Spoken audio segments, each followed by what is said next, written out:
Shalom bien-aimé, que la grâce et la paix de Dieu soient avec toi. Ici le pasteur Abraham Andébi pour cet épisode du Talk with AA. Chaque fois que nous nous retrouvons, c'est pour moi un honneur, un privilège de pouvoir partager ces moments de qualité avec toi. Déjà, au début de ce talk, partage-le avec quelqu'un.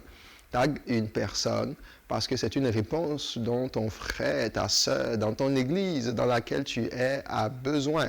Parce que beaucoup de personnes se posent cette question. Et même ton exhortation peut ne pas forcément édifier ou clarifier la question auprès de quelqu'un, mais parce que tu l'aimes ou que tu as envie de le voir progresser sur le bon chemin, tu décides de l'inviter à suivre ce talk.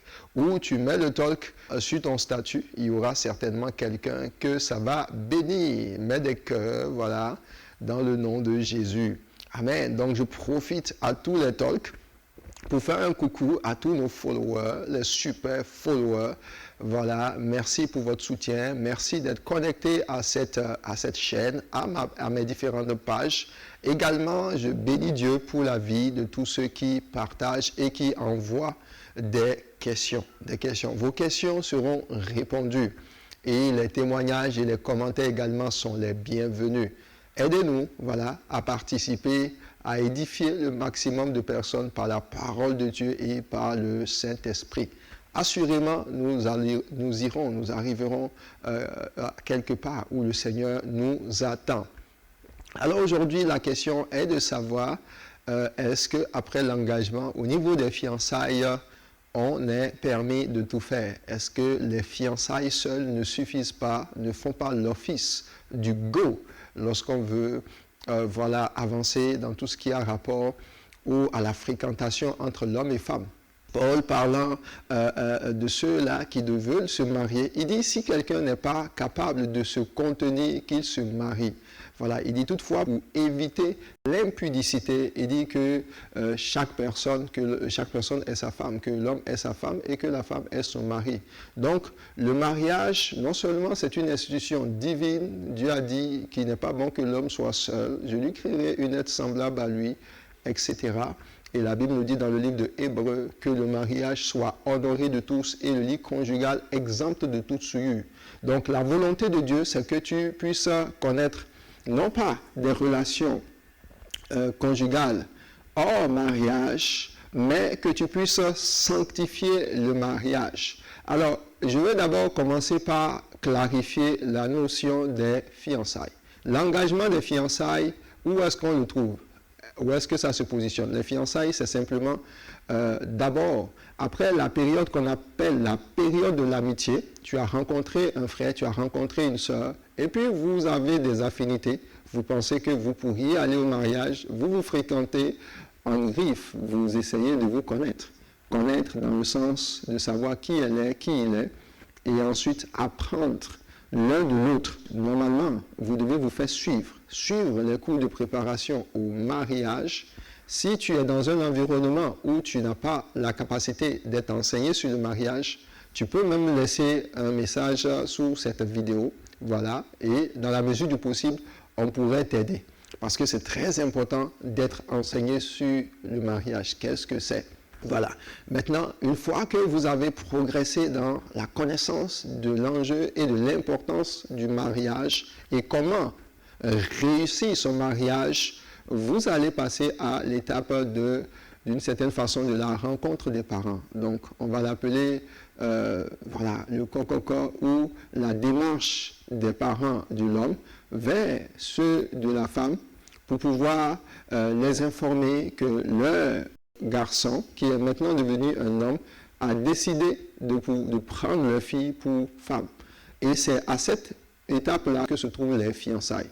Donc, il y a une certaine forme de promesse de mariage vis-à-vis de la femme que les parents de l'homme prennent vis-à-vis des parents de la femme.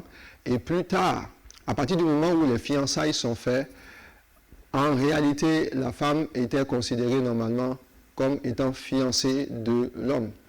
Et ensuite, l'homme devra poser l'acte concernant ce qu'on appelle le mariage coutumier, le mariage de la dot, où il va maintenant avec ses parents pour y apporter ce qui est recommandé. En fait, selon les coutumes, c'est différent. Mais il y a ce mariage qui est une entente entre les parents des deux cheminants. Voilà, le mariage traditionnel. Donc, les fiançailles n'engendrent pas le mariage. Les fiançailles sont juste le début et montrent le chemin vers le mariage. Donc, il n'est pas possible de consommer le mariage et de dire en réalité que vous êtes marié à l'étape des fiançailles. Parce qu'à l'étape des fiançailles, il peut toujours y avoir rupture. Souvenez-vous l'histoire de Joseph et de Marie.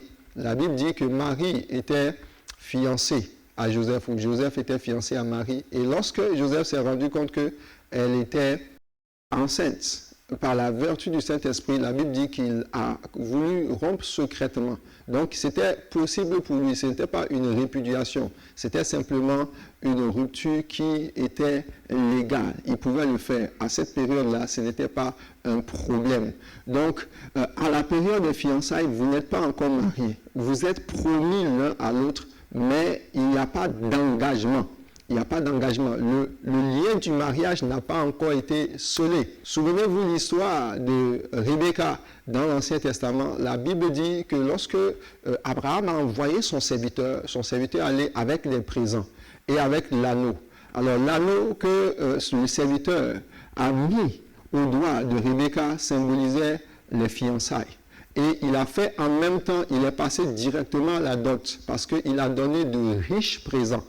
Donc, dans le cas de Rebecca et d'Isaac, les fiançailles et la dot se sont faits au même moment parce que, étant donné que les parents de la fiancée étaient très loin, ce n'était pas possible de faire plusieurs voyages, ou même s'ils le faisaient, ça va prendre du temps.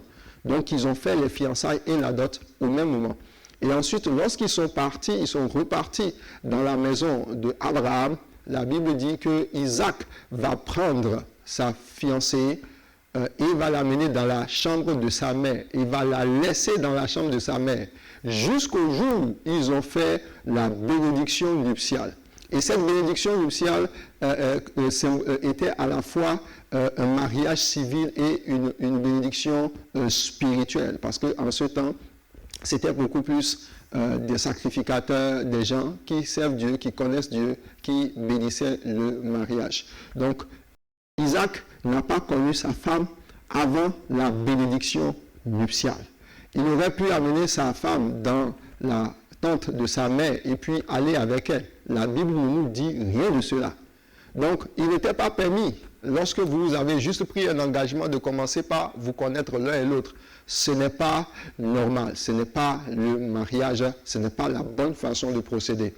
Et pour te parler de la manière de procéder dans le Nouveau Testament, la Bible dit au travers de Paul que Dieu nous a... Paul lui-même il dit, je vous ai fiancés, voilà, comme des vierges, à un seul époux.